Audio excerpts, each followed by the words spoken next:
अल्लाहुम्मा सल्लि अला सय्यिदिना व मौलाना मुहम्मदिन व अला आलिहि व अस्हाबिहि व बारिक वसल्लिम सलातुन व सलामन अलैका सय्यदी या रसूल अल्लाह अलैका सलातु वस्सलाम। मैंने खुतबे मुशर्रफ़ा के बाद कुरान पाक की एक आयत मुबारका और प्यारे करीम आका सल्लल्लाहु ताला अलैहि वसल्लम की दो हदीसें पढ़ने का शरफ़ हासिल किया है।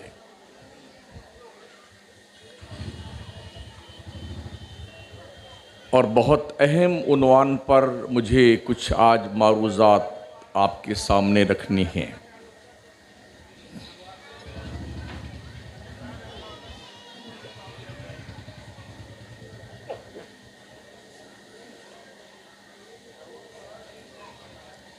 अल्लाह ने ये दुनिया पैदा की है, इंसानों की पैदाइश हुई है। हम सबके अब्बा अम्मा जन्नत में पैदा किए गए थे।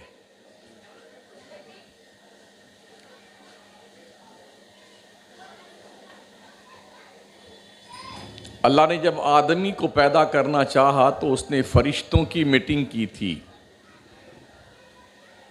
यानी कि हज़रत आदम को जब बनाना चाहा था तो अल्लाह ने फरिश्तों की मीटिंग बुलाई और अल्लाह ने फरिश्तों से मशवरा लिया, मैं दुनिया में अपना एक असिस्टेंट बनाना चाहता हूँ, एक नायब और खलीफा बनाना चाहता हूँ, तुम्हारी राय क्या है?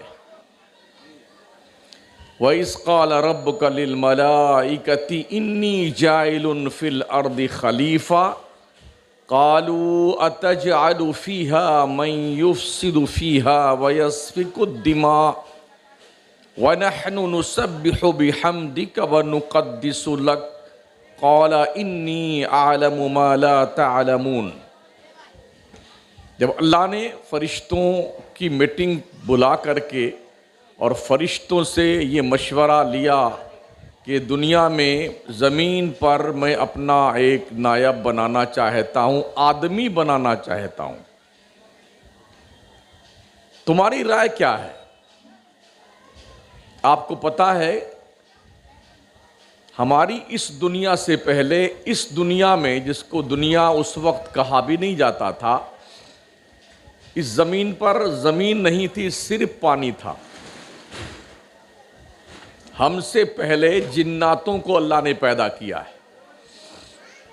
वमा खलक़तुल जिन्ना वल इंसा इल्ला लियअबुदून। अल्लाह फरमाता, मैंने जिन्नातों और इंसानों को अपनी इबादत के लिए पैदा किया है। तो हमारे अब्बा और अम्मा के तशरीफ़ लाने से पहले इस कायनात में सिर्फ पानी और सिर्फ पानी था।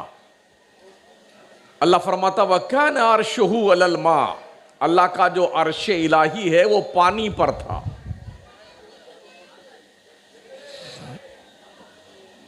और सारे फैसले वो उस पानी के अर्श पर ही किया करता था।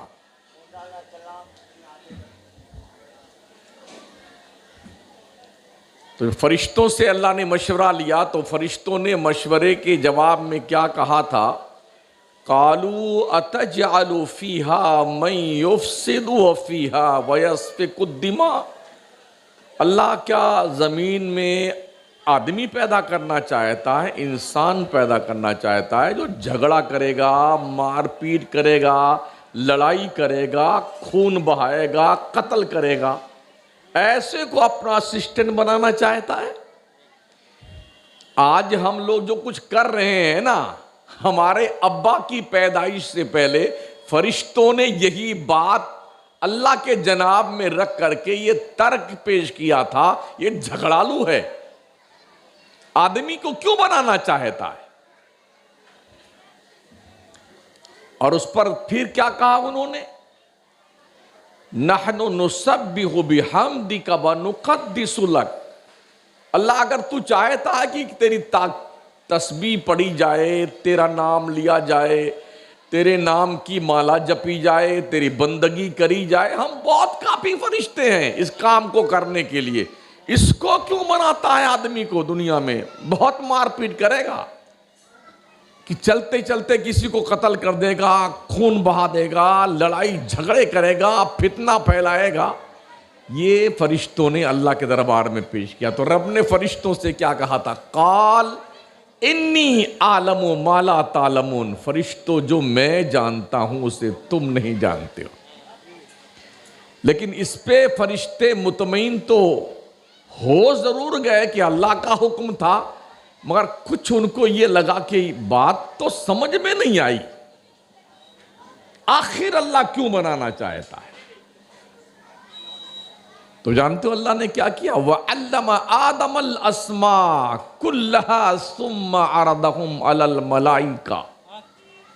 अल्लाह ने सारी चीजों का इल्म आदम को दिया, अशिया के नाम सिखाए, उनकी खासियतें बताई, और फिर उसके बाद मतलब है कि हजरत आदम को अल्लामा बना दिया। अल्लामा माने बहुत जानकार बना दिया, ज्ञानी अल्लाह ने बना दिया हजरत आदम को। तो फिर अल्लाह ने पूछा, फरिश्तों अगर तुम अपने दावे में सच्चे हो कि आदम को खलीफा नहीं बनाया जाना चाहिए बल्कि तुम इसके ज्यादा हकदार हो, तो बताओ ये जो चीजें हैं इनके नाम बताओ और इनके काम बताओ। अब ये जब सुना उन्होंने तो बोलती बंद हो गई। क्या कहा फरिश्तों ने? कहा या अल्लाह मुझे तो बस उतना ही पता है जितना तूने हमें बताया है, उससे ज्यादा कुछ हम जानते नहीं हैं। यानी अपने आप को सरेंडर किया उन्होंने अल्लाह के सामने। लेकिन रब ने क्या कहा? काल या आदम अम्बिहुम बि अस्माइहिम फलम्मा अम्बअहुम बि अस्माइहिम इला आखिरी। अल्लाह ने कहा आदम अब तू बता, इन चीजों के नाम बता फरिश्तों को, और इन चीजों के काम और खासियतें बता, ताकि ये बिल्कुल मुतमईन हो जाएं। तो हजरत आदम ने सब कुछ फटाफट बता दिया। तो आदम ने फरिश्तों की टीम में टॉस जीत करके स्पेशली और इम्तियाजी नंबरों से पास हो करके अल्लाह का खलीफा बनने का हक लेके आए। तो अल्लाह ने पैदा किया, जमीन की मिट्टी उठवाई जिब्रील से, और जन्नत में उनके जिस्म का आटा गूंदा गया, और अल्लाह ने अपने दस्ते कुदरत से हजरत आदम को बनाया। अल्लाह जब बनाता है तो उसकी तख्लीक का शहकार बड़ा अजीब व गरीब होता है। पैदा किया जन्नत में, और जन्नत ही में कहा रहो तुम नहीं पे। अकेले थे हजरत आदम, जन्नत में हूरें थी, गिलमान थे, फरिश्ते थे, ऐशो इशरत की जिंदगी थे, हालात थे सब कुछ ठीक, मगर दिल नहीं लगता था उनका। इसलिए कि आदमी का दिल आदमी के साथ ही लग सकता है, जानवरों के साथ नहीं।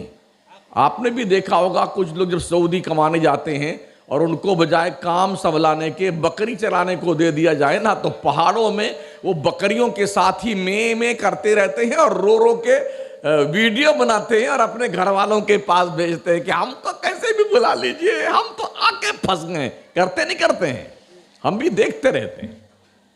पता ये चला इंसान अपने इंसानों के बीच ही में रहना चाहता है।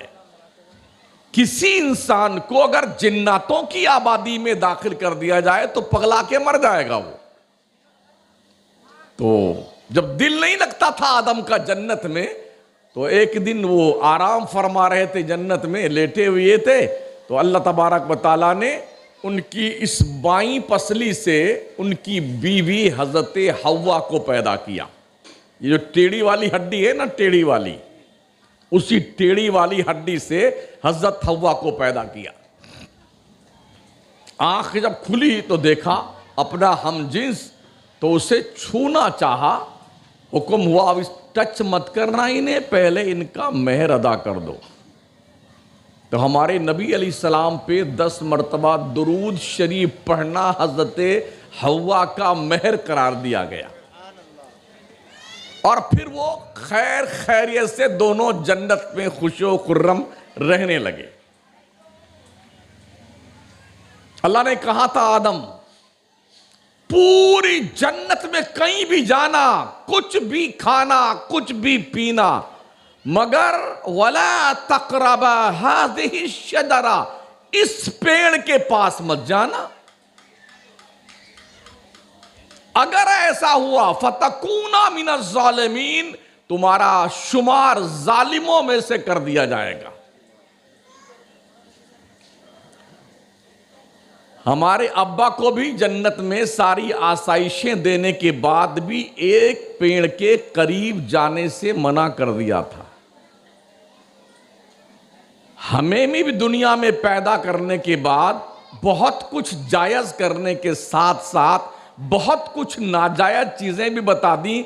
बंदो, ये खाना, ये खाना, ये खाना, ये पीना, इधर रहना, यहाँ जाना, वहाँ जाना, मगर ये न खाना, ना ये करना, ना ये पीना, ना इधर जाना, ना उधर जाना, हमें पाबंद किया गया है। अगर कोई जानवर नाली में पानी पीता फिरे ना, कोई नहीं रोकता उसे, लोग जानवर है यार। कोई इंसान अगर यहां पर नाली में पानी पीने लग जाए तो हर कोई टोकेगा, तेरा दिमाग खराब हो गया, अबे पगला गया है क्या, तेरी बुद्धि भ्रष्ट हो गई है, अबे ये नाली का पानी है, नापाक है, गंदा पानी है, सेहत के लिए हानिकारक है, इसे मत पी।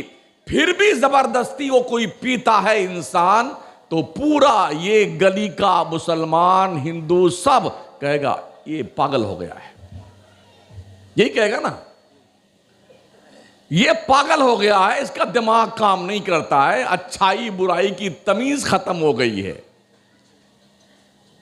तो जिन चीजों से रब ने हमें मना किया है उन चीजों के करीब नहीं जाना है, और जो खाने पीने को हुक्म दिया है वो खाना पीना है।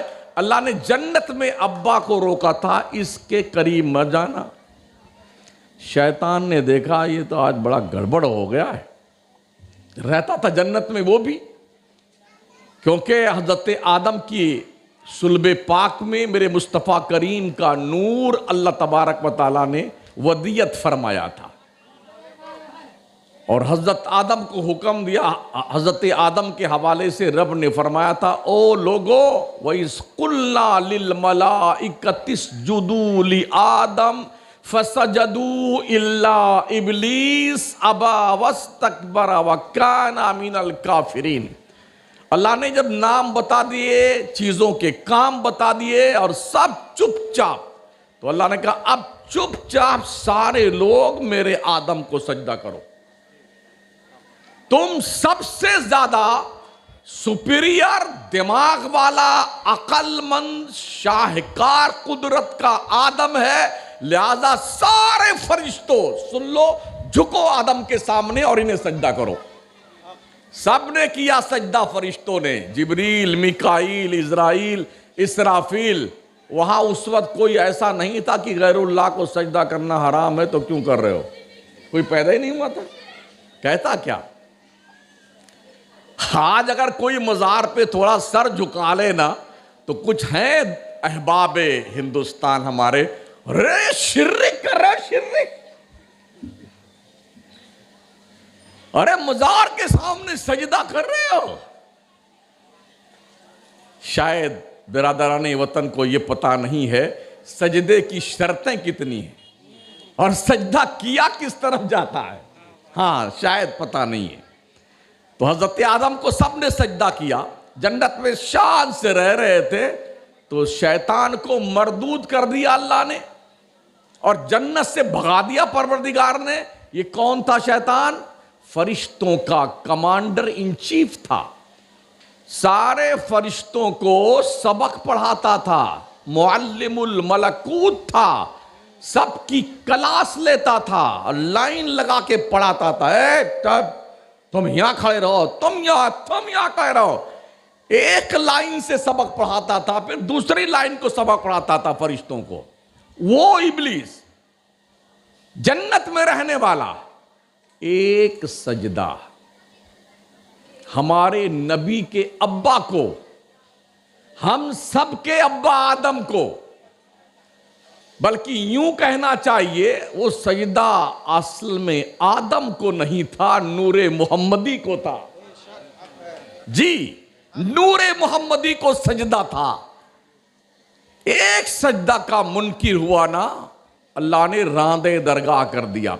लेकिन उसकी आमदो रफ्त जन्नत के गेट तक थी। उस वक्त तक उसने दिल में ठान लिया, आदम तुमने हमको जन्नत से निकलवाया है ना, हमने भी तुम्हारी जो है तुमसे बदला ना निकाला तो हमारा भी शैतान नाम नहीं। लगा रहा किनार लाइन में, लगा रहा। तो उसने अपनी मीटिंग की, शैतान ने मीटिंग की मोर से, सांप से। यार हमारी तुम मदद करो, इस काम में क्या करना है। शैतान ने सांप से कहा कि यार तुम एक काम करो, अपना मुंह खोलो, मैं तुम्हारे मुंह में बैठता हूं और तुम चुपके से जन्नत में मुझे लेके घुस जाइयो। कहा ठीक है चलते हैं। मोर से कहा था कि आदम और हव्वा दूर रहते हैं उस पेड़ से ना, तो उनके सामने नाचते नाचते नाचते नाचते बिल्कुल करीब ले आना, उस पेड़ के करीब। बकिया हम जाने, हमारा काम जाने। तो मोर ने अपना काम शुरू किया, सांप ने अपना काम शुरू किया। जब वो मोर के रक्स को देखते देखते आदमो हव्वा काफी करीब आ गए उस दरख्त के, तो शैतान जो सांप के मुंह में बैठा हुआ था, सांप से कहा तू मुंह तो खोल जरा, मैं बंद पैक हूं अंदर। उसने मुंह खोला और उससे निकल करके कहा, आदम ये दरख्त है, इसका बड़ा अच्छा फल होता है, जो एक बार खा लेता है इसका फल, उसको कभी जन्नत से निकाला नहीं जाता है। खा लीजिए ताकि कभी अल्लाह तुम्हें जन्नत से ना निकाले। अच्छा नहीं, बिल्कुल नहीं, अल्लाह ने मना किया है, इस दरख्त के करीब नहीं जाएंगे, बिल्कुल नहीं जाएंगे, बिल्कुल नहीं जाएंगे। उन्हें देखा आदम चक्कर में नहीं आ रहे हैं, तो हजरत हव्वा के पास गए, आप मनाओ ना इनको, आप ही कुछ जुगाड़ लगाइए, आदम से कह दीजिए ना, अल्लाह ने यह फरमाया है वला तक़रबा हाज़िही शजरा, इस दरख्त के करीब मत जाना, यही कहा है ना अल्लाह ने, मत जाओ करीब, हम लाके तोड़ के देते हैं, आप खा तो लो। ये हजरत हव्वा की तरकीब ऐसी कारगर साबित हुई। हजरत आदम से कहा खा लो ना, उसमें क्या फर्क पड़ता है, खा लो। हजरत आदम ना करते करते हजरत हव्वा की बात मान करके, आखिर बेगम थी, अहलिया थी, बीबी थी, बात तो माननी पड़ी। जैसे दोनों ने खाया ना उसका पेड़ का फल, तो दोनों ही जन्नत की तमाम तर नेमतों से अलग कर दिए गए। मादरजाद कपड़े उतर गए, जो स्पेशली ड्रेस जन्नत का था, अब दोनों अपने सतर को छुपाने के लिए इधर उधर भाग रहे थे।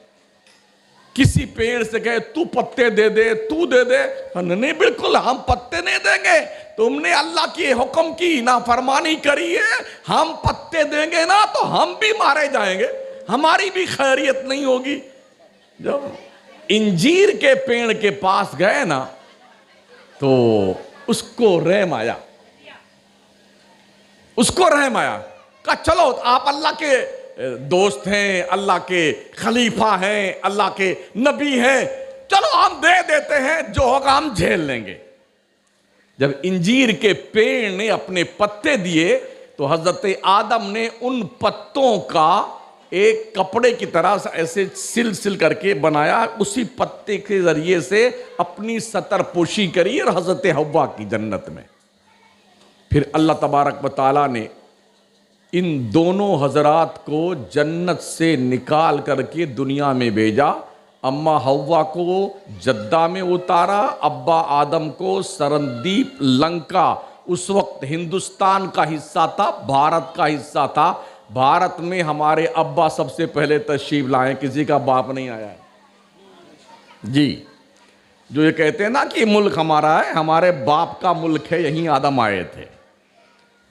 हाँ, उन्हें पता होना चाहिए ये किसी के बाप का मुल्क नहीं, आदम पैगंबर हम सब के बाप हैं, वो सबसे पहले भारत में आए थे।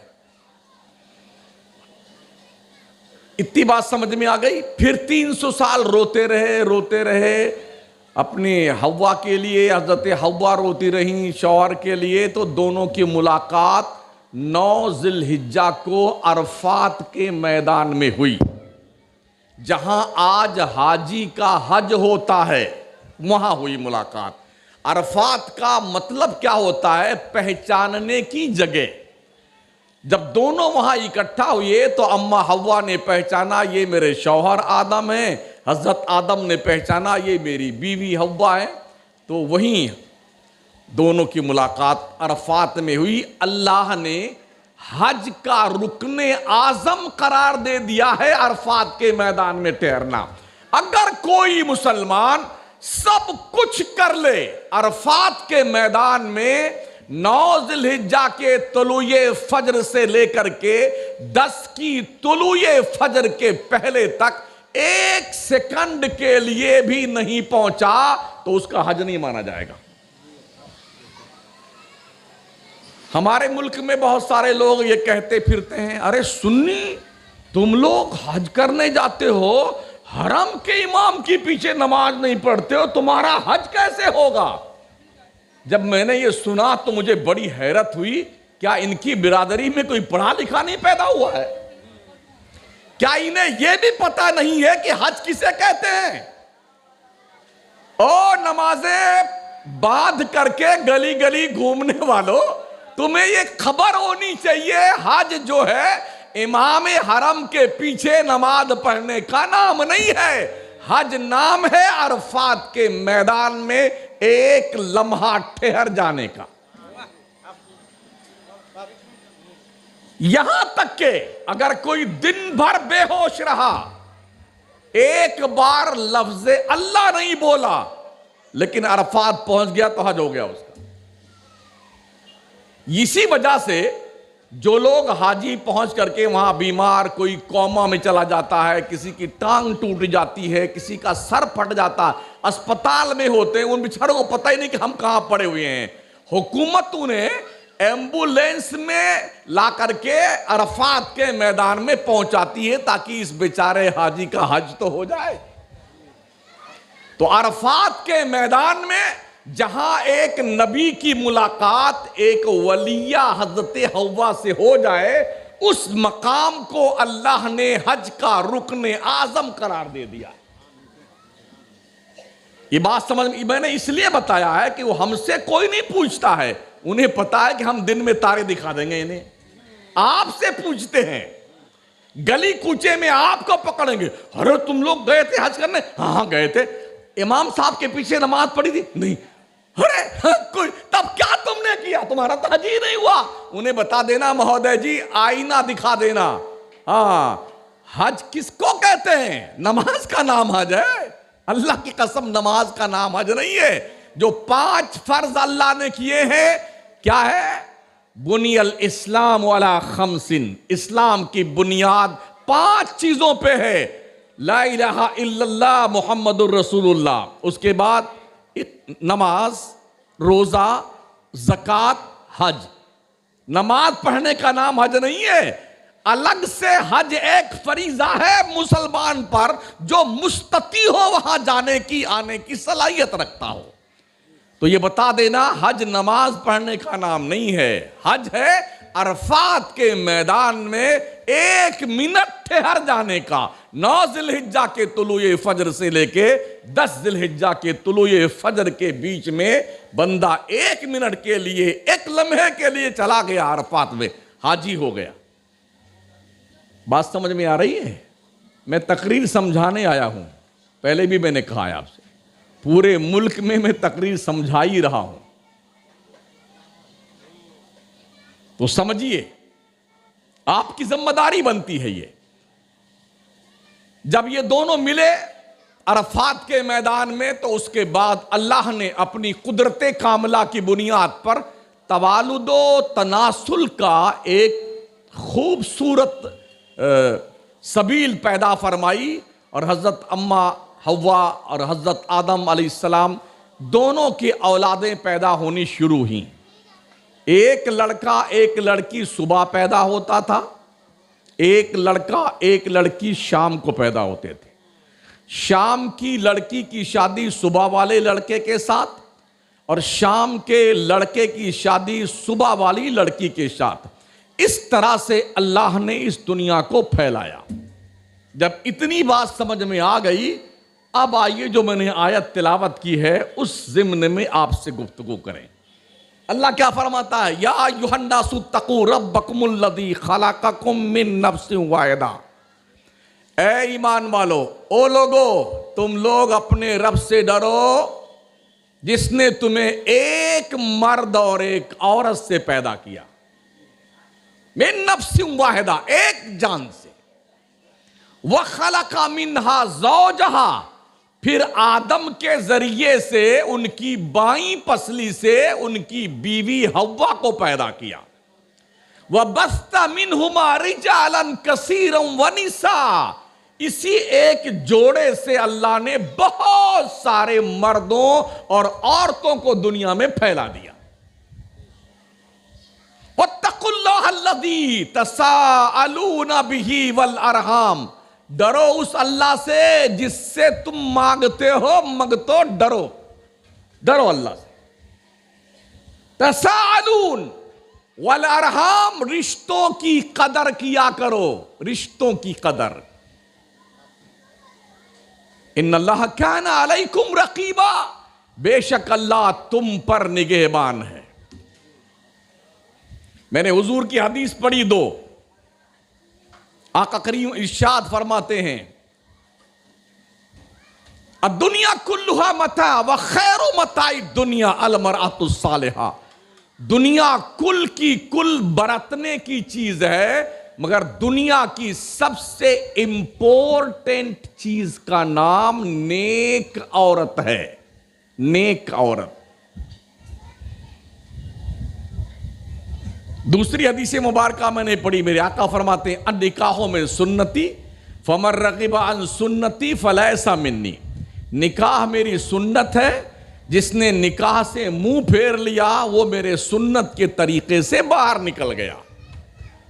अब आपको अंदाजा हो जाना चाहिए कि मैं आज क्या तकरीर करना चाहता हूं शादी और ब्याह के हवाले से।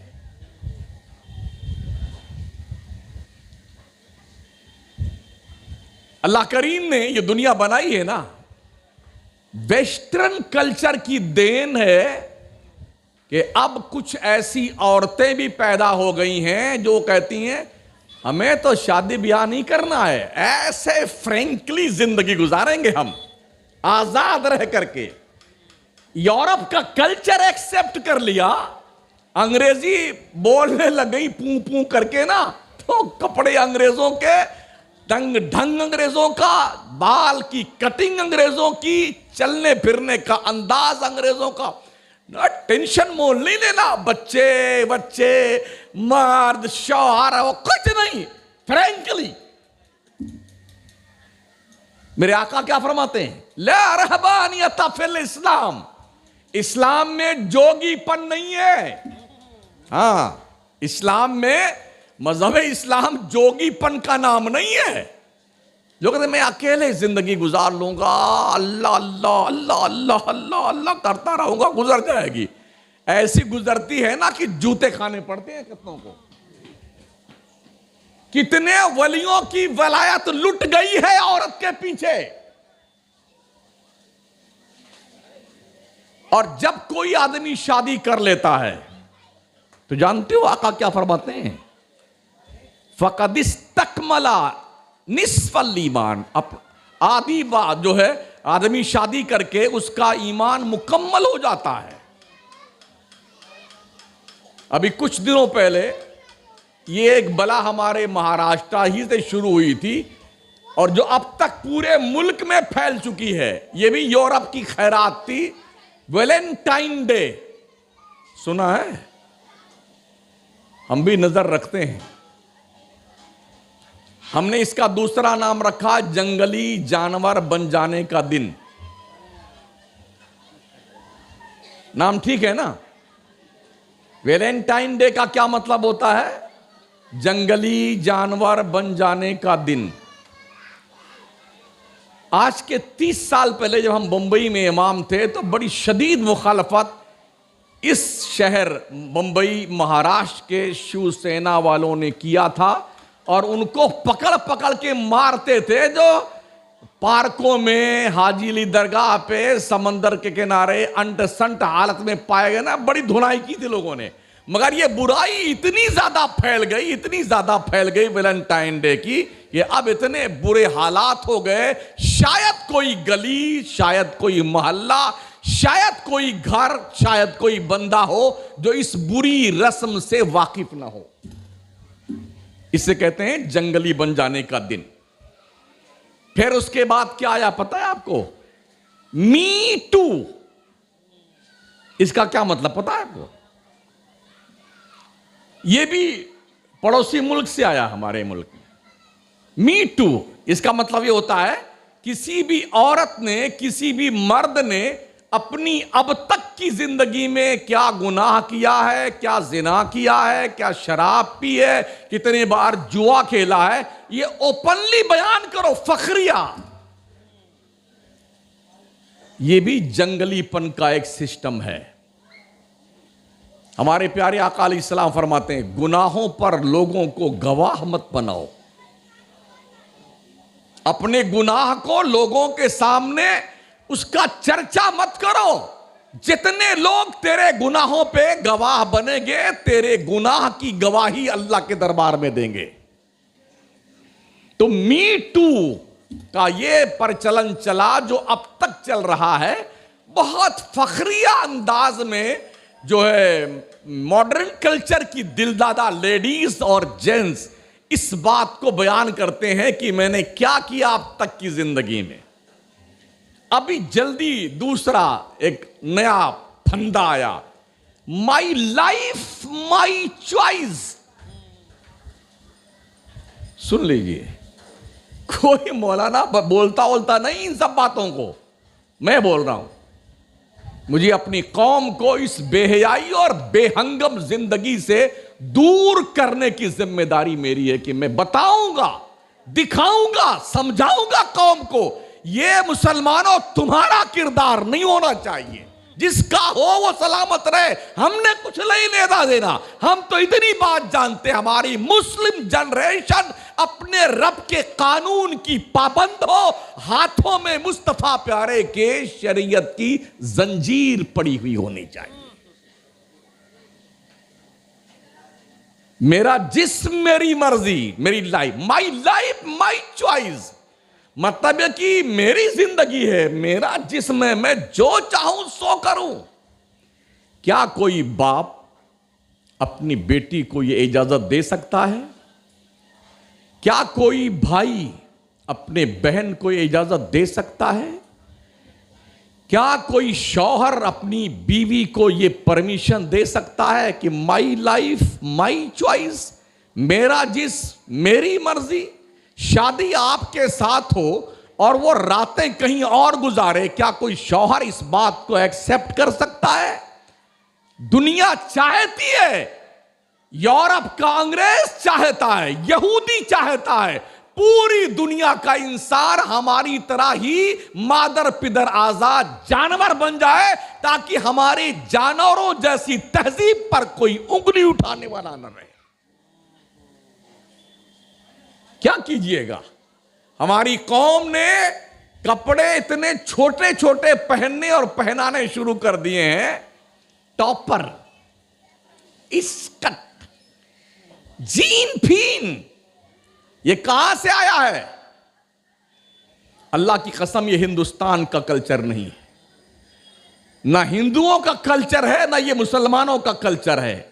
ये यूरोप के जानवरों का कल्चर है, जो आपके इसी बंबई में बड़े बड़े होटलों में जो नहाने वाले इलाके बने हुए हैं, क्या बोलते, स्विमिंग पूल, जो उसमें जानवरों की तरह नंगे धुड़ंगे खबीज पड़े रहते ना, ये उनकी देन है।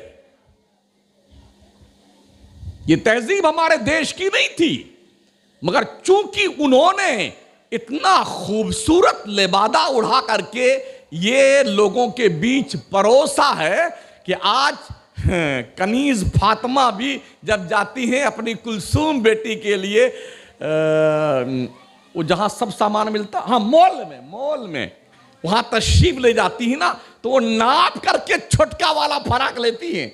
अभी तो मेरी बेटी मुन्नी है, चुन्नी है, छोटी छोटी है, क्या फर्क पड़ने वाला है। आज ये छोटे फराक पहनेगी, कल तुम्हारा बाप नहीं रोक सकता उस बच्ची को।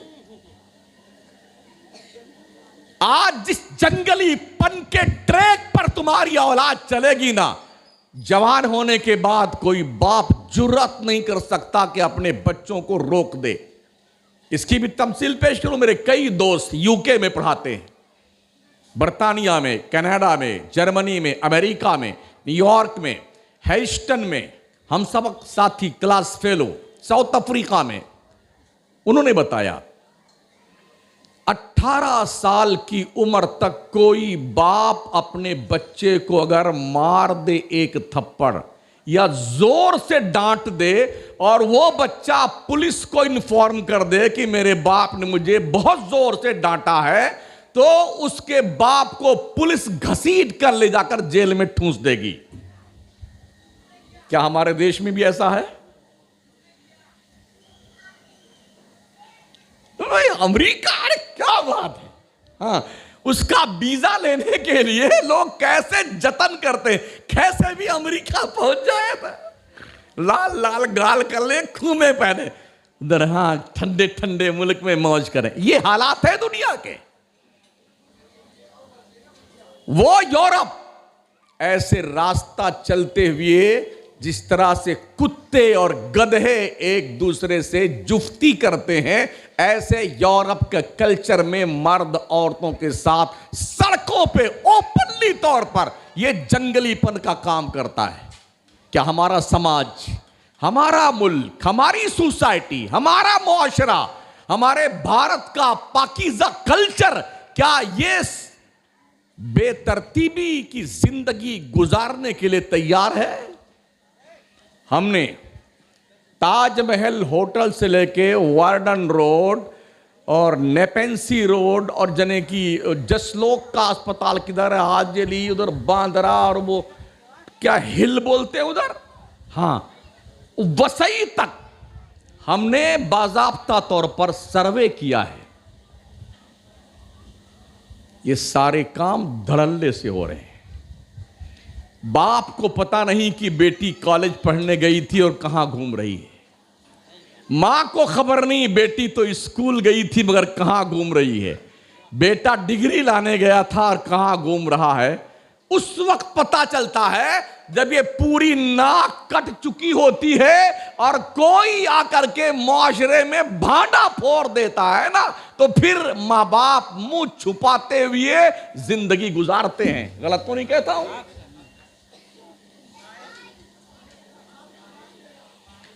तहजीब ओनली मजहब इस्लाम की तहजीब है। अगर सच्चे ढंग से जिंदगी गुजारना चाहते हो तो इस्लाम को फॉलो करो।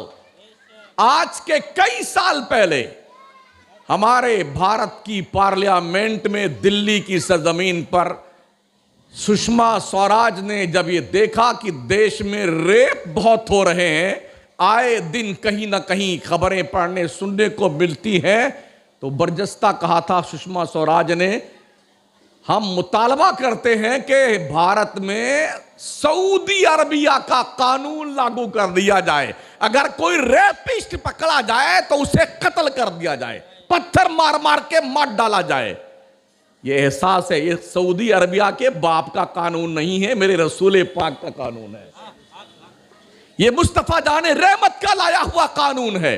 अगर गैर शादीशुदा कोई जिना करता है तो उसे 100 कोड़े मारे जाएं। फजलदू कुल्ला वाहिदतिन, 100 कोड़े मारे जाएं उसे।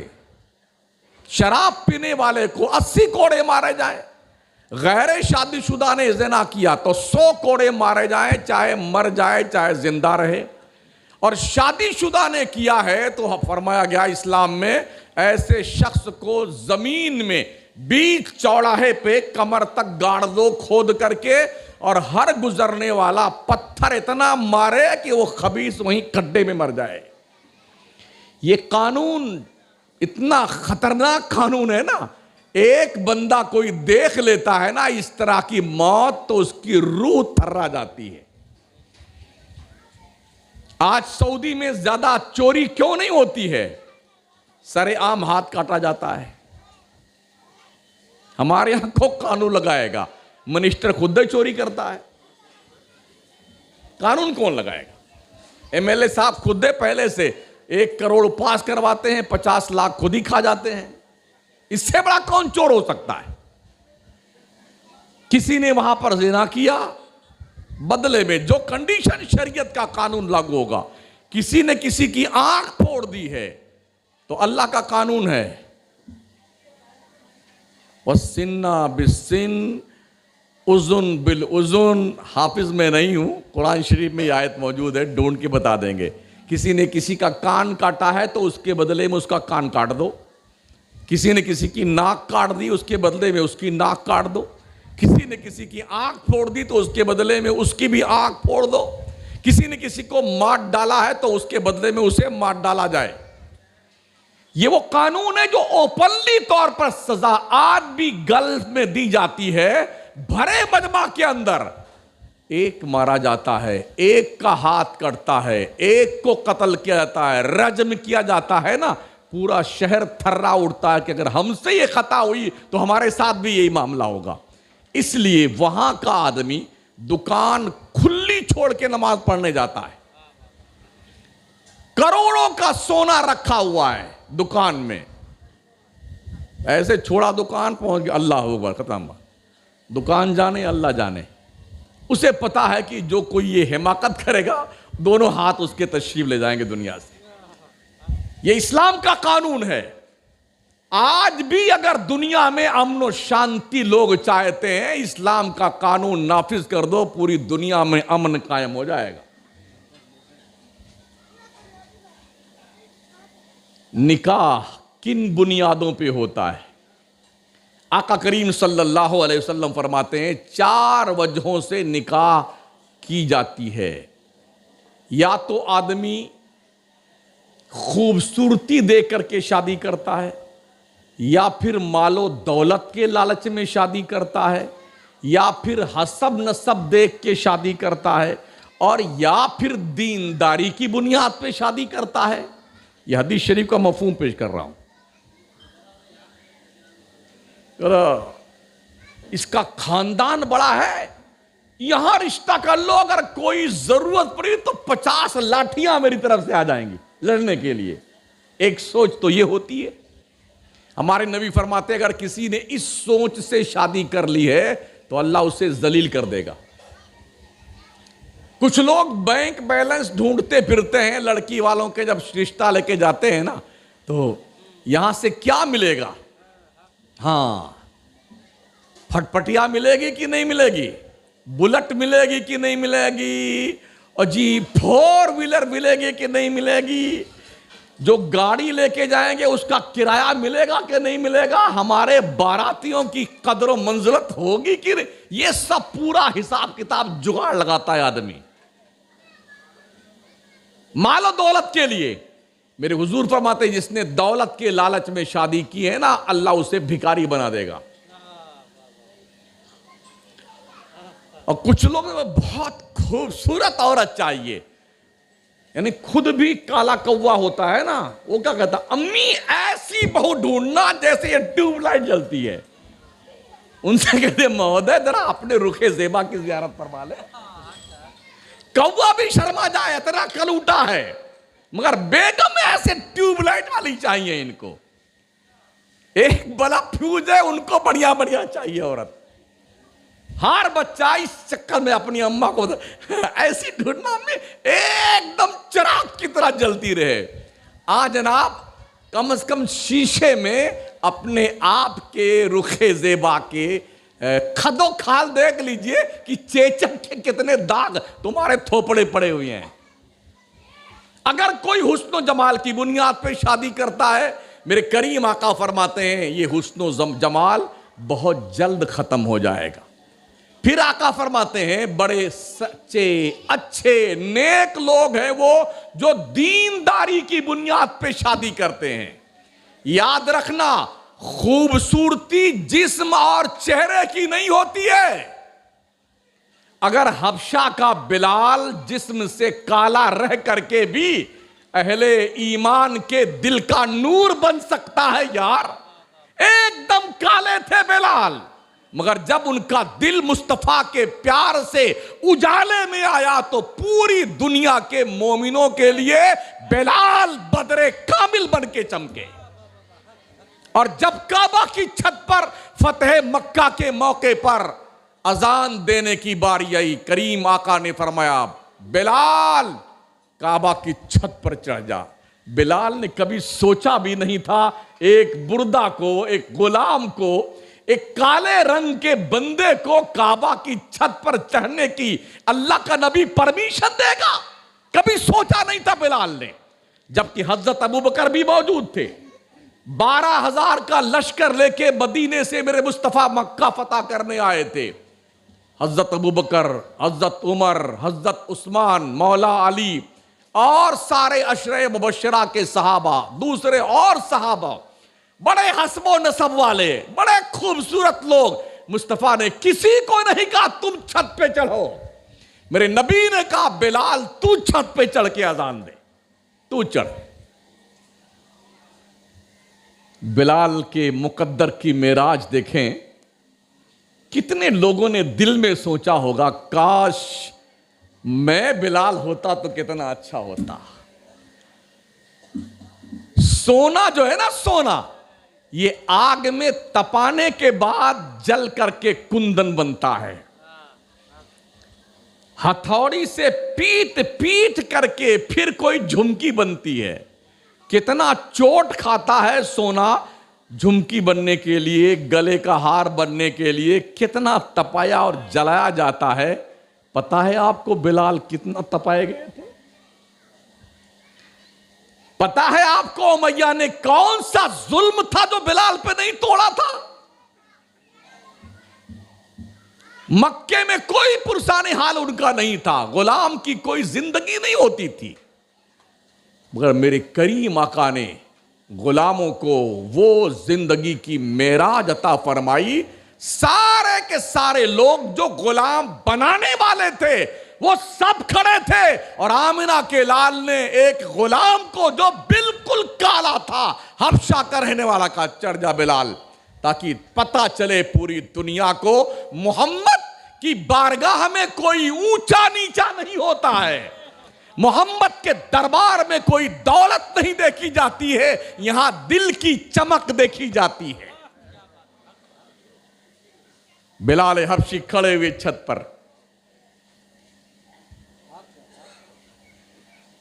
कहा या रसूल अल्लाह, मदीने में अजान देता था तो काबा की तरफ मुंह करके, अब तो काबा की छत पर चढ़ गया हूं, अब किधर मुंह करूं? मेरे नबी ने कहा मेरी तरफ कर ले। इसी को मेरे आका बरेली के कलंदर इमाम अहमद रजा ने फरमाया हाजियो आओ शहंशाह का रोजा देखो। अरे काबा तो देख चुके, काबे का काबा देखो। मेरा नबी काबा का भी काबा है। गौर से सुन तो रजा, काबा से आती है सदा, मेरी आंखों से मेरे प्यारे का रोजा देखो। बिलाल ने मुंह किया हमारे नबी की तरफ और अजान की सदा लगाई। और ये जब आवाज गूंजी ना तो मक्का के वो सारे काफिर तड़प के रह गए जिन्होंने बिलाल को खूब सताया था, खूब मारा था। क्या शान बिलाल की थी यार। पता ही क्या चला कि जो आदमी एकदम काला था, आप यहां बैठे हैं ना, हमारा कोई रिश्ता बिलाल से है? खानदानी रिश्ता? काका बाबा लगते हैं, नाना मामू लगते हैं, खालू फूफा लगते हैं? कुछ नहीं लगते हैं। क्या लगते हैं? ये वो बिलाल हैं जिनका दिल नबी के प्यार और इश्क में ऐसा चमका है, ऐसा चमका है, उसकी चमक अर्श तक दिखाई देती है। आज हमारे पास ऐसा ईमान कहां पर है? मक्के की गली में घसीटे गए थे, जुल्फें बांध करके, सीने पे पत्थर रख करके ऐसा घसीट घसीट के मारा था, बेहोश हो जाते थे। और जब होश में आते तो उमैया कहता मोहम्मद का नाम छोड़ दे, अहद अहद कहना छोड़ दे। अहद का मतलब यकता, अल्लाह एकता है, अल्लाह एक है, अल्लाह एक है। जैसे बिलाल सुनते कि हमारा आका जो है उमैया ये कह रहा छोड़ दे का शायर कहता, हाँ जो जान मांगो तो जान देंगे, जो माल मांगो तो माल देंगे, मगर न होगा ये हमसे हरगिज, नबी का चाहो जलाल देंगे। ओ मैया, मेरे जिस्म पर तेरा कब्जा है ना, दिल के रानाइयों पर मोहम्मद का कब्जा है। ये दिल मैंने मदीने वाले आका के हाथ पे बेचा है। जिस्म को तू काट सकता है, दिल नहीं निकाल सकता, दिल की नीयतों को नहीं बदल सकता। बिलाल वो थे, हमारा कोई रिश्ता नहीं है, मगर हम हिंदुस्तान में कुर्सी पे बैठ करके किसी आका का जिक्र करते हैं तो वो आका बिलाल का जिक्र करते हैं। ये ज़ौक, ये शौक, ये लगन हमारे पास क्यों नहीं हुजूर से? तो मैं अर्ज कर रहा था, लोग ढूंढते हैं ऐसा रिश्ता जहां से पैसे ज्यादा मिले। मैं आपसे पूछना चाहता हूं, है कोई माई का लाल जो एक प्रूफ दे दे मुझे कि हमारे नबी ने 11 शादियां फरमाई, कोई बारात ले गए थे? नबी के सहाबा कमोबेश 1,24,000 थे, कोई बारात लेके गए शादी में? करीम आका ने 4 शहजादियों की शादी करी, कोई बारात आई? एक रेफरेंस दीजिए मुझे। मस्जिद में बस 5 आदमी बैठते, निकाह होता, घर जाओ अपने, दूसरे दिन 10-5 दोस्तों की दावत कर लेना, हो गई शादी। आका फरमाते निकाह को आसान करो, शादियां कम खर्चे की करो, ताकि तुम्हारे बच्चियों का मुस्तकबिल तारीख ना होने पाए। ये पैसे जो शादी पे अपनी नाक जो है एक बालिश करने के लिए खर्च करते हो ना, अपनी बच्चियों को बाशऊर, गैरतमंद, कनीज़े फातिमा, ग्रेजुएट, क्वालिफाइड बनाने पे खर्च करो। ये पैसे उस पे खर्च करो। मगर चूंकि हम भी यूपी के हैं ना, हमें पता है क्या जंगलीपन हमारे यूपी में होता है। 50-50 लाख रुपए शादी में खर्च होते हैं, 1-1 करोड़ रुपए शादी में खर्च होते हैं। बारात ले जाने से पहले खबर भिजवाएंगे, हमारे बहुत रिश्तेदार, बहुत मिलने जुलने वाले हैं, इसलिए भाई साहब देखिए 200 की बारात तो नहीं चल पाएगी, कम से कम 500 तो आएगी। तेरे बाप का खाना रखा हुआ वहां पर। अल्लाह का शुक्र है हमारे राजस्थान में इस पर बहुत हद तक पाबंदी है। ये हमारे दूध वाले नागौरी बिरादरान हैं पूरे मुंबई में, इनका जो बासनी कस्बा है ना, वहां ऐसा कुछ नहीं होता है। हाँ, बारात लेके जाओगे या तो चाय पीने को मिलेगी या कॉफी पीने को मिलेगी, निकाह हुआ शराफत से अपने घर जाइए। हमने भी मकराने में उलमा और कमेटी के लोग मिल करके 24 साल हो गए, मकराने में हमने खाना बंद करवा दिया है कि कोई भी लड़की के यहां खाना नहीं खिलाएगा बारातियों को। कॉफी, शरबत या चाय या आइसक्रीम खाइए, महोददी जाइए, निकाह हुआ अपने घर जाइए। किसी की जुर्रत नहीं है कि इस कानून के खिलाफ सर उठा सके। 24 साल हो गए। सामूहिक विवाह राजस्थान में बहुत ज्यादा होते हैं, हिंदुओं में, मुसलमानों में भी अलग अलग बिरादरियों में, कुरैशी की अलग, भिश्ती की अलग, नाई की अलग, और जिस चुगड़ीगरों की अलग, और आम मुसलमानों की अलग, सबकी अलग अलग, और सामूहिक अलग। 200 300 बच्चियों का निकाह एक एक पंडाल के नीचे होता है। खर्चा कहीं 1 रुपया लड़की से खर्चा लिया जाता है, कहीं 2-3 हजार लिया जाता है, कहीं 10-5 हजार लिया जाता है, बस उसके बाद जाओ। आका फरमाते हैं शादियों का खर्चा बंद करो मुसलमानों, इतनी आसान कर दो शादी की, कोई मुआशरे में कुंवारा न रहे। एक सहाबी थे, आए, कहा या रसूलल्लाह मैं शादी करना चाहता हूं, क्या तुम्हारे पास में? कहा हुजूर हमारे पास 2 चादरें हैं, एक को लुंगी के तौर पे पहनता हूं, एक ओढ़ लेता हूं। कहा इसके अलावा का कुछ नहीं। कहा जाओ, एक चादर को लुंगी बना के तुम पहनना और एक चादर को अपने महर में बीबी को दे देना, निकाह कर लो, जाओ। हो गई शादी। एक साहब के पास सिर्फ अंगूठी थी चांदी की, चांदी का छल्ला था। कहा हुजूर इसके अलावा मेरे पास कुछ नहीं। कहा जाओ तुम्हारा यही महर है। एक और है, कहा हुजूर मैं भी शादी करना चाहता हूं, क्या है तुम्हारे पास? कुछ नहीं सरकार। कुरान शरीफ कुछ याद है? कहा हाँ हुजूर कई सूरतें याद हैं। कहा जाओ अपनी बीवी को जो सूरतें तुझे याद है याद करवा देना, तेरा यही महर है, जा शादी कर ले। आज हम भी कभी कहीं कई जगह फंसे हैं। जब यूपी में निकाह पढ़ाने गए, जब दुल्हन के पास जाएं पूछने के लिए, तो बोले 1 लाख रुपया महर से 1 रुपया कम नहीं करेंगे। और जब दुल्हा के पास आके पूछे भाई साहब 1 लाख, बिल्कुल कबूल नहीं है।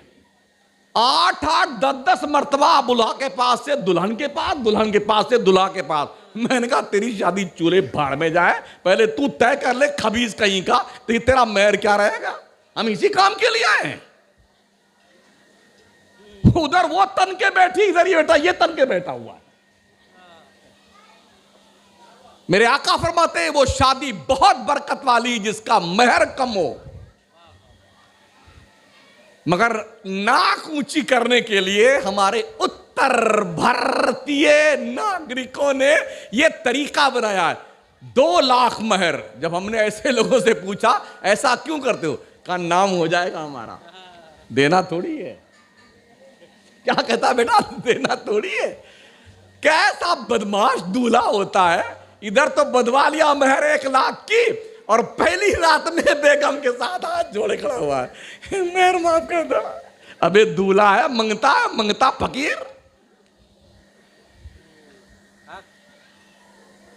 पहली रात में, अभी बेगम पहली रात तेरे घर में आई, हाथ जोड़े खड़ा हुआ, बेगम मेहर माफ कर दो। ये चल रहा। अभी साउथ इंडिया में जाना हुआ तो हालात इतने बुरे हैं, वहां 20-20 तोला 50-50 तोला सोना लड़की वाले को लड़के वालों को देना पड़ता है। इस अफलास की बुनियाद पर, गुर्बत की बुनियाद पर 40-45 साल की लड़कियां लाखों की तादाद में जिनकी शादियां नहीं हुई। अब अगर ये लड़कियां मुर्तद्दा बनती हैं किसी के साथ भाग करके, तो समाज सबसे बड़ा मुजरिम है। मुसलमानों का ये बेहुदा समाज सबसे बड़ा मुजरिम है, जिन्होंने अपने बच्चों का बाज़ाब्ता तौर पर बकरे की तरह मोल तोल करना शुरू कर दिया। किसी का लड़का डॉक्टर बन गया ना, तो बेटा और फूले नहीं लगा, अरे हमारा गुड्डू डॉक्टर है, 4 व्हीलर चाहिए, तो भीख मांगने के लिए डॉक्टर बनाया था तूने। तेरा डॉक्टर तेरे लिए है, ससुराल वालों को क्या मिलने वाला है? ये हालात हैं हमारे। डॉक्टर साहब हैं, इंजीनियर साहब हैं, लॉयर साहब हैं, पढ़ लिख करके भिखमंगे बनते हो। औरतों के सामने पहली रात में माफी मांगते हो कि बेगम मेहर माफ कर दो। बिल्कुल औरतों को मेरी तरफ से सरजनश है, कतई माफ मत करना ऐसे पगलों को। चौप पे निकाल खबीज कहीं का, पूरा पैसा निकाल मेहर का, उसके बाद ही अगली बात करेंगे। महर नकद मुतय्यन किया जाए, नकद। अभी कबिल तो किया है, यही निकाल के दे पहले। अच्छा कमाल ये है हजरत, खूब लाइट लगाएंगे, गली सजाएंगे, मोहल्ला सजाएंगे, और कई कई दिन लोगों की नींद हराम करेंगे डीजे बजा करके। और जब बारात निकलेगी तो अब्बा भी कहीं कहीं हमने नाचते देखे हैं अब्बा को अपने बेटे की शादी में। हाँ, डांस करता, बुढ़ा खबीज कहीं का 80 साल का, वो भी कमर मटकाता है। आंखों देखी बात कर रहा हूं। ये नौजवान कंपनी हमारी, जिस कौम को दुनिया की तकदीर बदलनी थी, उस कौम का जवान नचनिया बन गया है। कभी हिजड़े नाचते थे, नचनिए नाचने आते थे, अब नौजवान नाचता है। क्या हुआ हमारी इस दुनिया को यार, नौजवान नाच रहा है। प्यारे आका सल्लल्लाहु अलैहि वसल्लम के प्यारे दीवानों, जब निकाह होने लगता है ना, अगर काजी साहब ने यह कह दिया कि भाई साहब हमारा निकाह पढ़ाई का पैसा कम से कम 5100 दे दीजिए, तो जानते हो पूरा खानदान चीख कर, हदीस शरीफ में कहां लिखा हुआ है, कहां लिखा है हदीस शरीफ में 5100 रुपया निकाह पढ़ाई? तो भाई मर्दूद ये बता, ये डेकोरेशन कहां लिखा हुआ है, ये ढोलक मजीरा कहां लिखा हुआ है, ये डैश करना कहां लिखा हुआ हदीस शरीफ में? औरतों का बैठ के आन तान गीत गाना कहां लिखा हुआ है हदीस शरीफ में? घोड़े पे बैठ करके वो बढ़िया सा झूमर पहन करके फूलों वाला, ये कहां लिखा था? ये सारे पैसे खर्च करते तुझे मौत नहीं आई, और जो मौलाना असली काम करता निकाह सब कर ले, कोई निकाह ना पढ़ाएगा। ले जा भी, ले जा बीबी, ले जा। असली काम तो मौलाना करता है, उसे 2000 में निकाह सुलझा, जाओ जी ये 1000 रुपए लीजिए, जाइए अपना। ये कहीं लिखा ही हुआ नहीं है। तो अगर ये लिखा हुआ नहीं है तो महोदय जो कुछ तुम कर रहे हो ये भी कहीं नहीं लिखा हुआ है। अरे कुछ समझ में आ रहा है? अब जो अभी लाइन में है, जिनकी शादियां नहीं हुई हैं, उनसे मेरी रिक्वेस्ट है, अपने अब्बा अम्मा को समझा देना कि मुझे ऐसे घर में शादी नहीं करनी है जहां भीख मांगी जाए। अल्लाह तो कहता है रिजाल कव्वामून अला निसा, मर्द औरतों पे हाकिम है, तो हाकिम मंगता होता है, भिकमंगा होता है क्या हाकिम? और ये भी हमने देखा है, जब बारात जाती है तो उस वक्त एक अलग से रुमाल होता दूल्हे के पास, एकदम लाल लाल। यूपी की बात कर रहा हूं अपने, एकदम लाल लाल रुमाल। अब पहुंचे सारे लोग, ओहो साहब, नाश्ता पानी चल रहा है, खाए जा रहे हैं, खाए जा रहे हैं, Thums Up, Mirinda, Coca Cola सब ठूसे जा रहे हैं बेटा, सब खाए जा रहे हैं। अब खाने का दौर चला, सब खा लिए खा लिए खा लिए। ओहो निकाह हो गया, हाँ जी हो गया। अब नंबर आया कि दूल्हे राजा को खाना खिलाया जाए। तो दूल्हे राजा अकेले नहीं होते, इन मंगतों की एक पूरी टीम होती है। 10-15 भिखारी उस दूल्हे के साथ में होते हैं, उनको शहे वाला बोलते हैं, शहे वाला है। और वो सारे मंगते अपनी टीम के साथ। अब बेचारा गई स्पेशली डिश लगती है उनके लिए, हाँ बढ़िया बढ़िया सजा करके, अच्छी अच्छी बोटी, ये नल्ली वाली और ये गोटी वाली, हाँ, और ला के डोंगे में रखा बेटा। अब जी अब सब आके बैठे, घर वाले समझा के दूल्हा को भेजते हैं कि आज के दिन ज्यादा बोलना नहीं है। तो क्या होता है, ये ऐसे ऐसे लगा के बैठता है, देखेगा सब और ऐसे रुमाल लग के बोलेगा कुछ नहीं। भाई साहब बिस्मिल्लाह फरमाइए, भाई साहब बिस्मिल्लाह फरमाइए। तब जो मंगते होते ना बगल में, अरे दुल्हन के अब्बा को बुलाइए ना, वो फटफटिया किधर है? हाँ जी वो क्या बोलते हो, बुलेट बुलेट, हाँ जो भट भट चलती है, वो किधर है? लाइए उसको। अब ला के रख दिया, फिर भी नहीं खा रहा है। कहा इन मंगतों को भी 500 रुपया दीजिए। ये भिखारी बैठे ना, तो जब उन मंगतों को 500-500 रुपये दे तब ये मंगते खाते हैं। गलत कहता हूं? यूपी वाले बैठे हो सब लोग, सुन लो, आंखों देखी बात कर रहा हूं।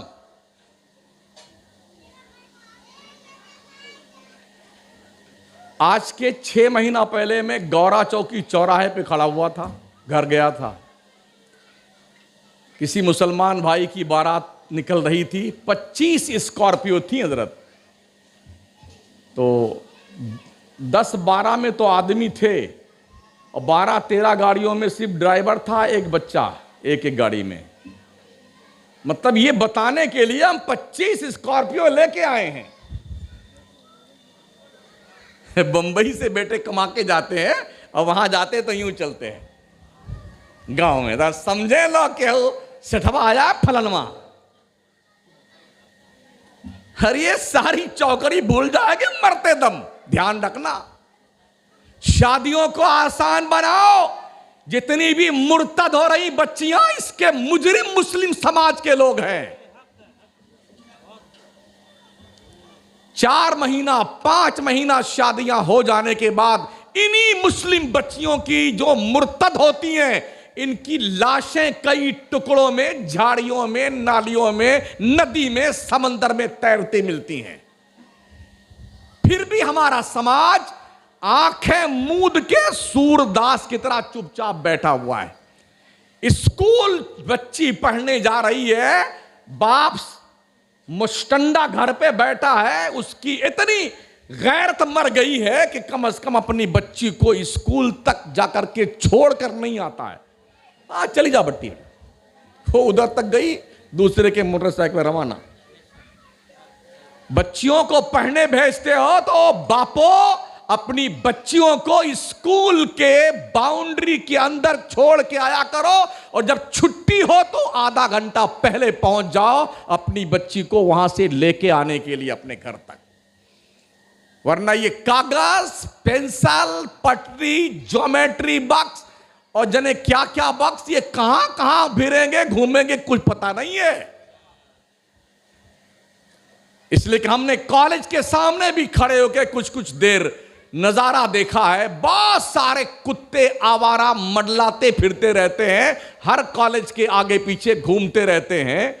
कितने बेहोश हैं, नशे में डूबे हुए हैं लोग, उन्हें अपने बच्चियों की परवाह तक नहीं है।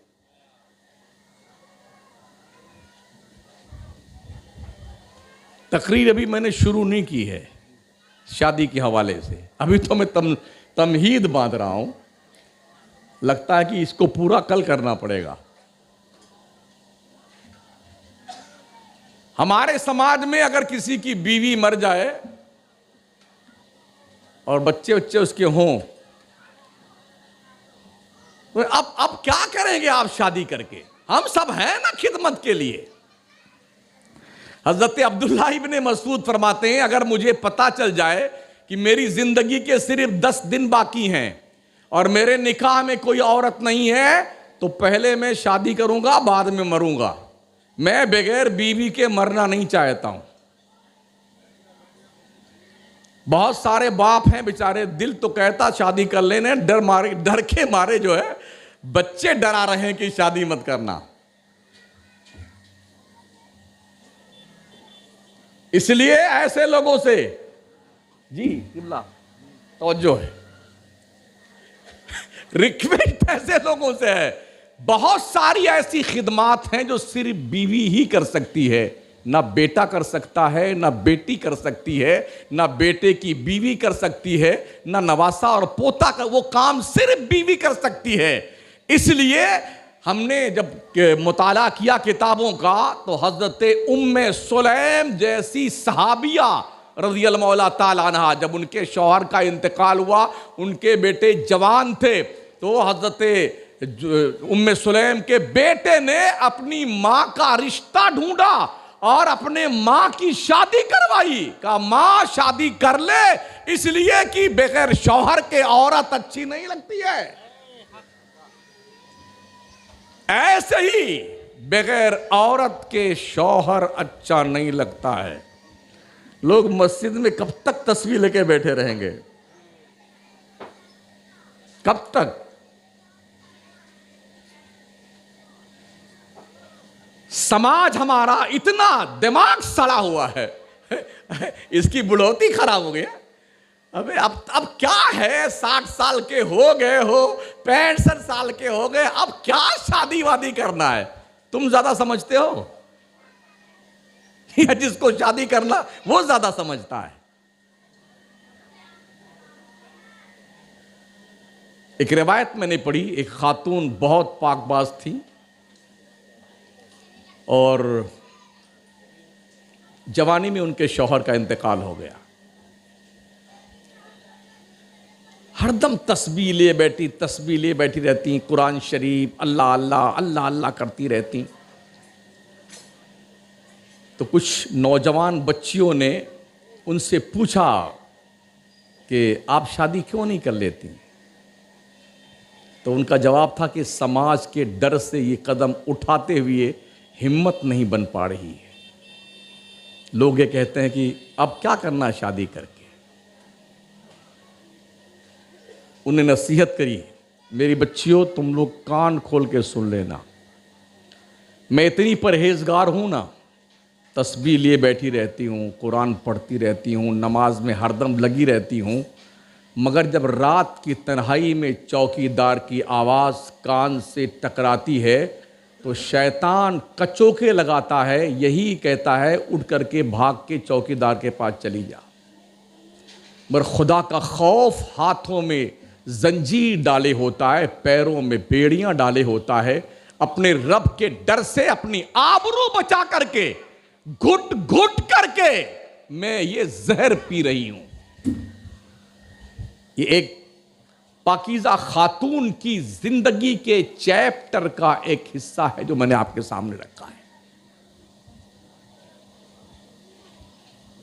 इस्लाम ने 4 शादियां क्यों जायज की पता है आपको? कोई शौक था? जी नहीं। गज़वात में मर्द शरीक होते थे जंगों में, और जब वो शहीद हो जाते थे उनकी औरतें बेवा हो जाती थी। अब बेवा के सामने 2 ऑप्शन रहता है, या तो वो घुट घुट करके दम तोड़ दे जिंदगी भर रो रो करके, और अब जाहिर सी बात है किसी बेवा से जल्दी कोई कंवारा शख्स तो शादी करेगा नहीं, करेगा? अरे यार वो तो मेरा नबी था जिसने 25 साल के जवानी के उम्र में पहली शादी की है, तो 40 साल की खदीजा से, वो भी 2-2 शौहरों से बेवा थी। ये स्पेशली रिकॉर्ड दुनिया के नक्शे पे तन्हा आमिना के लाल का है। कौन करता है शादी जी? अगर बीवी की उम्र 2 साल ज्यादा हो जाए ना शौहर से, तो कहना नहीं हमसे उम्र में बड़ी, हम इससे शादी नहीं करेंगे। 2 ऑप्शन बचता है, या तो घुट घुट के दम तोड़ दे, और या फिर किसी भी शख्स के साथ निकाह करके सेकंड बीबी बन करके इज्जत के साथ जिंदगी गुजारे, और तीसरा ऑप्शन यह बचता है कि किसी कोठे पे पहुंच के अपनी आबरू बेचे। किसी सुथरे पाकीज़ा और अच्छे समाज के लिए कोठे पे जाना मर जाने से ज्यादा बुरा है, मर जाने से ज्यादा बुरा है। तो 2 ऑप्शन हैं, जिसमें से सबसे बेहतर ऑप्शन यह है, भले ही जिस शौहर से शादी की जा रही है उसकी एक बीवी है, 2-3 बच्चे हैं, मगर इसके सरपरस्ती में रह के इज्जत के साथ जिंदगी तो गुजार लेंगे। अक्सर देखा गया है जवानी में अगर कोई औरत बेवा हो गई है फिर शादी नहीं किया ना, तो पूरा मोहल्ला बहुत कड़ी नजर रखता उससे। अरे ध्यान रखना, इसका ध्यान रखना। और सड़े हुए समाज में जिंदा रहने वाले लोगों, तुम्हें किसने ये राइट दिया है, अख्तियार दिया है किसी के जिंदगी के अरमानों का खून करने के लिए? शादी ब्याह कोई तमाशा है क्या? जिंदगी हम बर्बाद कर रहे हैं इस तरह से लोगों की? क्या सिर्फ हम खाने पीने के लिए पैदा किए गए हैं? हम समाज में रहते हैं, सामाजिक बहुत सारी जिम्मेदारियां, मिल्ली जिम्मेदारी, मुआशरती जिम्मेदारी, समाजी जिम्मेदारी, ये सब पर आयद होती है। बगल में दुकान किसी हिंदू की है, आपकी दुकान बगल में है, हिंदू की दुकान में आग लग जाए, समाजी मिल्ली जिम्मेदारी है उसकी लगी हुई आग को आप बुझाइए, इस नीयत से ही बुझाइए कहीं इसके बाद तेरा नंबर ना आ जाए। ये समाजी जिम्मेदारी है। लेकिन क्या किसी शख्स को मुझे बता सकते हैं आप कि किसी की वहाबी की दुकान थी सुन्नी के बगल में, उसके दुकान में आग लगी तो हम अपनी दुकान पे तस्बीह लेके बैठ गए, अल्लाह अल्लाह अल्लाह। ऐसा कोई करता है? इसलिए बुझाएगा आग कहीं इसके बाद मेरा ना। ये समाजी जिम्मेदारी है। हाँ, इससे कोई ये अंदाजा ना लगाए कि हम दोनों को एक करना चाहते हैं। एक तो सुन्नी ही होगा जिसके दिल में नबी के इश्क का चिराग जलता है, जो रसूल किरदगार से मोहब्बत करता है, जो मसलक आला हज़रत का पैरोकार है। हम उनसे एक होने गुजारिश करते हैं। साहिब ईमान बन जाओ, नबी की गुस्ताखी छोड़ दो, हम तुम्हें गले लगाने को तैयार हैं। हम भी तुम्हारे साथ चिल्ले में चलेंगे 40 दिन के लिए, मगर पहले तुम्हें हुजूर से वफादारी बतानी होगी, उसके बाद ही यह काम होगा। प्यारे आका सल्लल्लाहु ताला अलैहि वसल्लम के प्यारे दीवानों, जब रुखसती का वक्त आता है ना, तो अब एक नया कार्यक्रम शुरू होता है। जितनी गाड़ियां आई होती है ना बारात लेकर के, सबके ड्राइवर को 200 300 रुपया अलग से नजराना देना पड़ता है। ये मंगतों का एक नया तरीका है, भिखारियों का।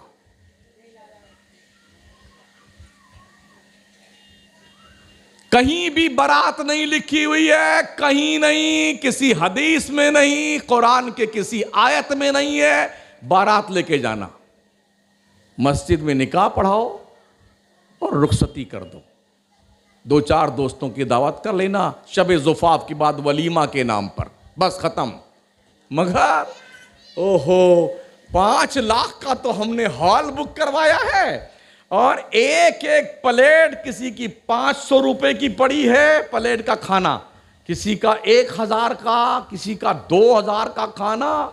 बावर्ची साहब और दे दनादन, देख पे देख, देख पे देख, देख पे देख चलाए जा रहे, और यहां पैसे खर्च कर हो ताकि लगे हो गोवंडी में जो फलाने गली का नाम फिर भूल गया मैं इसका, हाँ, शिवाजी नगर में फलनवा सेठ जो था ना, अल्लाह कसम कितना कमाया यार, रिकॉर्ड तोड़ दिया उसने शादी में अपने। यही कहलवाना चाहते हो? मुनकर नकीर का गुरस पड़ेगा ना उस फलनवा सेठ को, तो कब्र में कोई भागने का रास्ता नहीं है कोई गली नहीं, कोई बाईपास नहीं, चोर दरवाजा भी नहीं, एकदम नाप तौल के बनाते हैं। और ऊपर से जब तख्ता रखते हैं ना और मिट्टी देनी शुरू करते हैं, अगर कहीं इतना सुराख दे, बंद बंद बंद करो जी, बंद करो, वहां बंद करो, खुला हुआ बंद करो, एक सांस लेने गुंजाइश नहीं। जब उसमें धुनाई आपकी होगी तो फिर क्या करो? कहां भाग के जाओगे? कहां जाओगे भाग करके? कब्र में। तो लोग मरने से पहले आमाल सीधे कर लो, सीधे। और शादी के बड़ी शीन के 3 नुक्ते गायब कर दो। शादी को बिल्कुल सादी सादी कर दो, एकदम सिंपल सी शादी, खत्म बात। कोई धमा चौकड़ी नहीं, कोई किसी की नींद नहीं हराम करना, चिल्लाना, शोर मचाना, कुछ नहीं करना। शराफत के साथ, इज्जत साथ बैठ जाओ, शादी कर दो। यही पैसे जो बेटियों का हक बनता है, उस हक के नाम पर दो बेटियों को। सुन लो मुसलमानों, बाप की प्रॉपर्टी में बेटियों का भी हक है। क्या कोई बता सकता कितने लोग अपने बच्चियों को हक दिए हैं?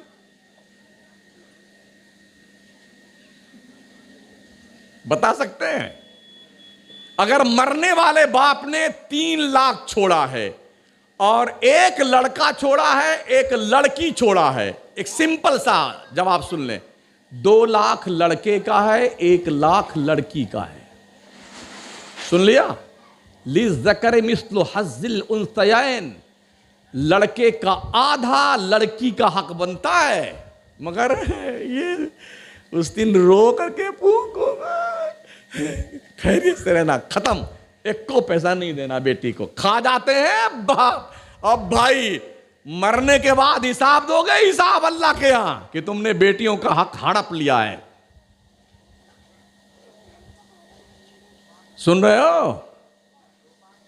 हाँ, सिर्फ यही इस्लामियात नहीं है कि गलियां सजा दो। जिसने ये गली जिसके नाम पे सजाई है ना, उसे ये महसूस करना चाहिए जिसके लिए हमने सजाया है उसका ये कानून है। जिंदगी ऐसे जीना है, खाना ऐसे खाना है, पानी ऐसे पीना है, धंधा ऐसे करना है, बड़ों की इज्जत करनी है, छोटों से प्यार करना है, इंसानियत की जिंदगी गुजारनी है। सिर्फ झंडा लगाने से मुस्तफा खुश नहीं होंगे, उसवे मुस्तफा पर अमल पैरा होने से मुस्तफा खुश होंगे। मगर हमें इसकी परवाह नहीं होती है ना। हम तो चाहते हैं बस धूम से हमारा सारा मामला हो जाए, फिर उसके बाद बुढ़वा बुढ़वी, हाँ, अल्लाह ने सब जिम्मेदारी से अदा करवा दिया और सब की शादियां करके हम फारिग हो गए। ओहो अल्लाह तेरा बड़ा शुक्र है। शराफत से बेटियों का हक दे दो। बाप के मरने के बाद शायद कोई भाई अपने बहन को बाप के वरासत से हिस्सा दे। छोप खा करके हजम पानी वानी पी करके, हाँ जरा सब खा जाते हैं बेटे। वरासत तो मरने के बाद ही जारी होती है ना। बाप मर जाए अब ये देखा जाता है क्या छोड़ के मरा है, तरका इसका क्या है। वरासत जिसमें जारी होनी है, क्या क्या छोड़ा है बाप ने, अब जब इसको गिन लिया जाता है शरीयत के नजदीक तो ये देखा जाता है इसने वर्षा कितने छोड़े हैं। लड़का कितना है, लड़की कितनी है, बेगम भी छोड़ा है, बेगम को एक औरत छोड़ी है कि दो औरत छोड़ी है, दो बीवियों से कितने लड़के कितनी लड़कियां हैं, ये सब जोड़ जाड़ करके उसके टोटल अमाउंट को सिस्टमेटिक ढंग से कुरान और हदीस की रोशनी में इन सारे वर्षा पे डिवाइड किया जाता है। तकरीर तो अभी 10% हुई है इस हवाले से, बकिया इंशाअल्लाह इसको हम कल पूरा कर देंगे। और परसों से सरकार की मीलाद के हवाले से गुफ्तगू अर्ज करेंगे आपसे। आपसे गुजारिश है थोड़ा पहले तशरीफ ले आया करो। अब शायद 5 तकरीरें बाकी रह गई हैं।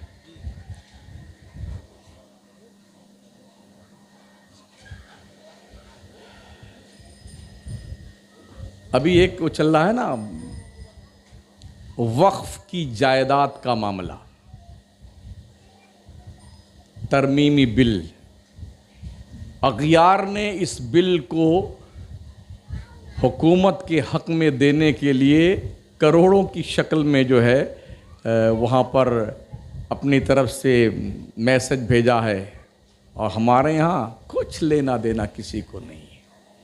जबकि होना ये चाहिए, हर मस्जिद की तरफ से ऐलान होता और हर मस्जिद के सामने कम से कम 10-15 नौजवान अपने अपने मोबाइल लेके खड़े रहते, लोग आते और आने के बाद इस बिल के खिलाफ एप्लीकेशन देते। कहीं नहीं हो रहा है। अभी शायद 50 लाख भी नहीं पहुंचा है, 30 लाख तक लोगों ने। इस बिल का मतलब जानते हो क्या होता है? आपने सोशल मीडिया से सुना भी होगा। वक्फ की जायदाद और अमलाक जितनी भी है ना, मज़ारात, कब्रस्तान और मस्जिदें, मदरसे और इसके अलावा और बहुत सारी, जैसे लाल किला है, कुतुब मीनार है, पीर लोग की खानकाह है, इस कानून के पास हो जाने के बाद तुम एक बाबरी मस्जिद का रोना रोते हो, वो जिस मस्जिद को चाहेंगे इस कानून की आड़ में तोड़ लेंगे, तुम कुछ नहीं कर पाओगे। चिल्ला चिल्ला करके अपना गला फाड़ के रह जाओगे। ये तहरीक चलनी चाहिए बाज़ाब्ता तौर पर, मुल्की पैमाने पर। हमारे नौजवान जागरूक हों, बुजुर्ग जागरूक हों, तंजीमें जागरूक हों, और जो कमेटियां मस्जिदों और मदरसों की उन्हें जागरूक होना चाहिए। ये एक बाज़ाब्ता तौर पर एक ऐसा मिजाज देखने मिलना चाहिए जिस तरफ नजर जाती लोग लाइन में जैसे लग के वोट डालते हैं ना, ऐसे लाइन में लग करके हुकूमत तक अपना एहतजाज दर्ज करवाते, ताकि इन लोगों के दिमाग के अंदर तक आपकी ये तहरीरें और ये ईमेल जो आपका जाता ना, उनके दिमाग के कीड़े बाहर निकालता। मगर ऐसा हुआ नहीं है। 13 सितंबर आखिरी तारीख है। आज कितनी तारीख है? कुल 3 दिन बचे हैं। अगर हम मर नहीं गए ना, जिंदा हैं, तो काम धाम बंद करके आज ही से ये सारा काम शुरू कीजिए। घर घर जाइए और हर घर से उस घर के जितने मेंबर हैं उनकी तरफ से ईमेल बना करके मैसेज भेजिए। एक घर में अगर 3 बंदे भी हैं ना, तो आप जोड़ लीजिए कि गोंडी के इस इलाके से कितने जो है खतूत और ईमेल जा सकते हैं। लेकिन इसके लिए बेदार होना पड़ेगा। मदरसे तोड़ दिए जाएंगे, मस्जिदें तोड़ दी जाएंगी, कब्रिस्तान पे कब्जा कर लिया जाएगा, कुतुब मीनार गिरा दिया जाए, लाल किला वगैरह, सब जो चाहेंगे सो कर लेंगे। जब कानून बन जाएगा तो आप कुछ नहीं कर सकते हैं। अभी तो राय पूछी गई है कि आप इसमें जागरूक हैं कि नहीं हैं। अगर इसकी अहमियत आपके समझ शरीफ के झरोखे के अंदर से दिमाग के नसों तक पहुंचती है ना, तो कुछ करिए, कुछ करिए, ताकि ये ना हो कि जब अल्लाह के यहां पूछा जाए कि तुमने क्या किया था वक्फ की जायदाद जब लूटी जा रही थी, तो क्या बताओगे? हाँ, सोचा तो अल्लाह, मैंने सोचा था, लेकिन वो थोड़ा वहां फंस गया और यहां चला गया। ये बहाने नहीं चलेंगे। आपका घर कोई तोड़ने लग जाए तो आप कितना चिल्लाते हैं, और अल्लाह का घर तोड़ा जाए तब? इसको पहचानिए, जिम्मेदारी महसूस कीजिए। अल्लाह करे हमारे दिमाग शरीफ में ये बातें आ जाएं और हम बेदार हो जाएं और अपनी जिम्मेदारी निभा करके कम अज़ कम हुकूमत को ये बावर करवा दें, ऐसे लोग कान खोल के सुन लें कि मुसलमान अपने वक्फ की जायदाद की तरफ उठने वाली नापाक आंखों को फोड़ने की सलाहियत रखता है। ये ज़ौक़ पैदा कीजिए। अस्तग़फ़िरुल्लाह रब्बी मिन कुल्लि ज़ंबिन व अतूबु इलैह, ला इलाहा इल्लल्लाह मुहम्मदुर रसूल।